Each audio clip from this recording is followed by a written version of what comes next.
So the first thing about understanding human intelligence through the lens of AI, your words. I'm curious to hear you elaborate on what this lens enable us to understand about ourselves that we would otherwise not be able to understand.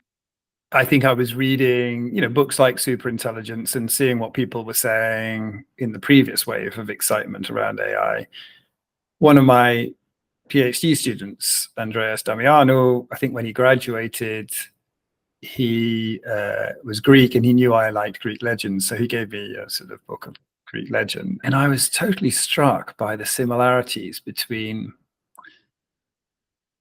this sort of techno solutionists, what they were saying, and what Greek legend. The reason there are similarities is because what you're seeing is a civilization or culture's reaction to the notion of a superintelligence, in one case God, in the one case, or not even a superintelligence, like a different intelligence, and imagining what it's like.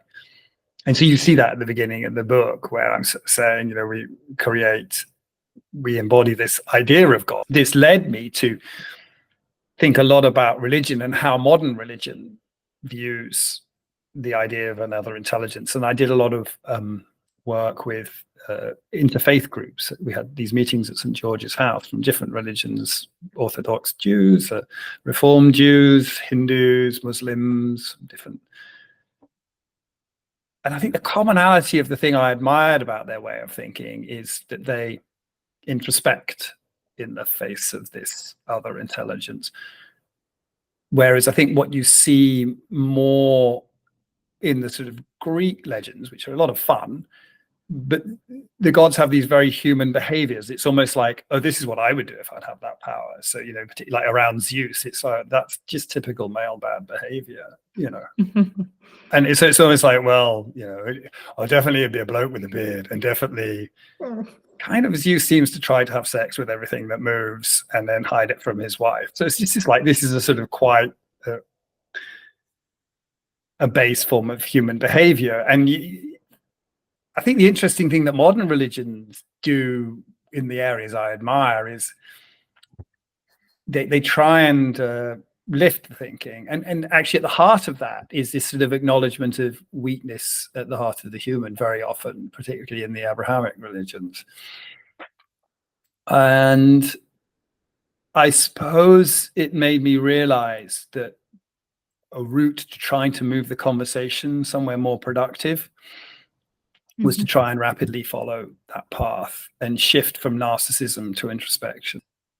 The computer brings interesting solutions in a very reductionist way that are quite powerful, and we should, many areas where we can deploy them. But the people who are in control of the deployment of these things are perhaps the least socially intelligent people we have on the planet. There's almost a techno fanaticism around a lot of the things we're hearing. That is, it's not just the sort of nature of the pseudo-religious belief they have around technology. But it seems that they have a need for faith in the way that I don't.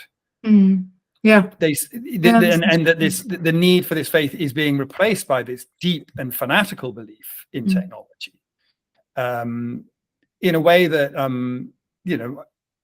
I don't find the need to believe in something like that. That lens became like this observation that religious thinking has a lot of parallels to, or the current AI debate has a lot of parallels to, not really proto-religion, because proto-religion has these qualities of respect for the environment deeply embedded. This religion that emerges when we first start living in cities, and it sort of emerges to explain our arts and our music, and these presumably a lot of odd behaviors that start emerging when you first move out of your sort of hunter-gatherer phase.